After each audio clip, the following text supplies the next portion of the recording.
วัสดีครับผมมันนี่มาลองพินคุณปีดาวอนนะครับก่อนจัดทรงนะครับเขามาลองเสียงสดๆนะครับเสียบต่อตู้แอมเลยนะครับเรียนจังไดเสียงกระเป๋าเสียงสั่นนะครับแต่เรียนกับเสียงได้ตามที่คลิปผมลงนะครับ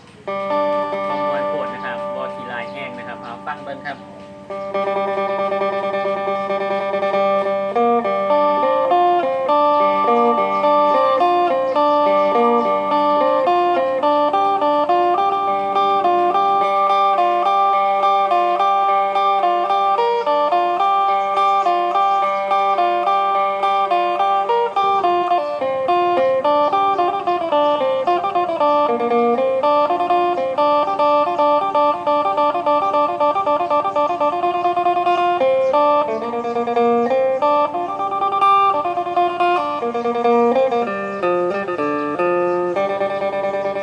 ลองใส่ดนตรีครับ